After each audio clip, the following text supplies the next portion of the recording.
Hello दोस्तों, आ गए हैं हम फिर एक न्यू ब्लॉग के साथ। आशा करते हैं कि आप सभी लोग स्वस्थ हैं, मस्त है। दोस्तों आज ये ब्लॉग जिउतिया स्पेशल पे है।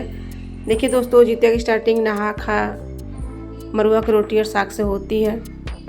दोस्तों इस वीडियो में हम देखेंगे जिउतिया कैसे मनाई जाती है यूपी बिहार में। यूपी बिहार में ही नहीं, हर जगह दुनिया के हर कोने में एक माँ अपने बेटे के लिए किस तरह से पूरी श्रद्धा और अखंड उपवास के साथ जिउतिया की व्रत को पूरा करती है। तो दोस्तों चलिए कथा स्टार्ट करते हैं। नमस्ते साथियों, आज हम सुनने जा रहे हैं जिउतिया व्रत की पौराणिक कथा, जो माताओं द्वारा अपने पुत्र की दीर्घायु और सुख समृद्धि के लिए की जाती है।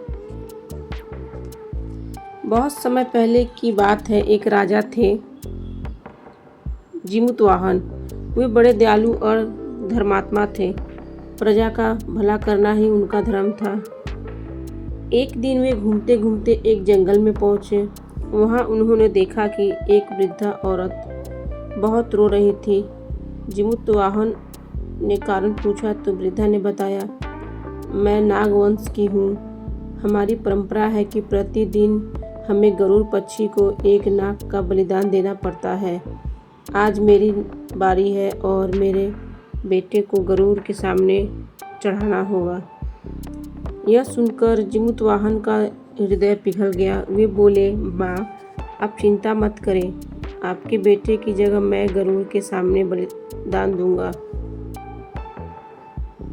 कुछ देर बाद गरुड़ वहां आया और उसने जिमुतवाहन को पकड़ लिया, लेकिन जैसे ही उसने देखा कि यह तो मनुष्य है, नाग नहीं, तो वह आश्चर्यचकित हो गया।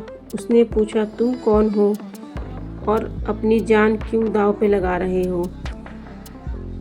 जब जिमुतवाहन ने कहा, मैं मनुष्य हूँ, मैंने एक माँ से वचन लिया है कि उनके बेटे की रक्षा करूँगा।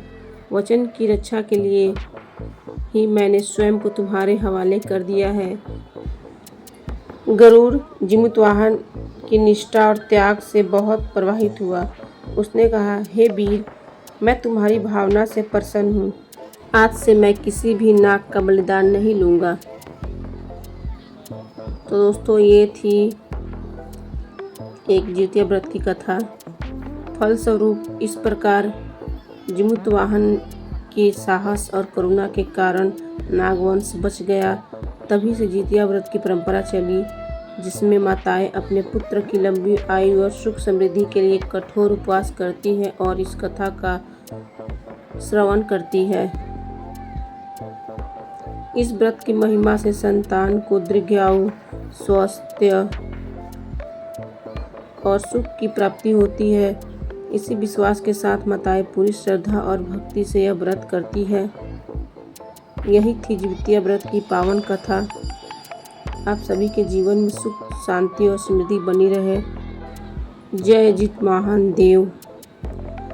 तो दोस्तों ये थी जिउतिया की एक कथा। ऐसे ही जिउतिया की बहुत सारी कथाएं हैं जो पौराणिक सदियों से चली आ रही है। तो दोस्तों ये यूपी बिहार में सबसे ज़्यादा मनाई जाती है। इस धागे की कीमत सिर्फ एक माँ जानती है। तो मैंने भी इस बार अपने बच्चे के लिए जिउतिया व्रत की थी और मैं अपने बच्चे के साथ कुछ तस्वीरें ली हूँ जो आप लोग शेयर कर रही हूँ। अगर वीडियो पसंद आए तो लाइक, कमेंट और चैनल सब्सक्राइब जरूर करें। Thanks for watching my video. मिलते हैं फिर एक न्यू ब्लॉग के साथ।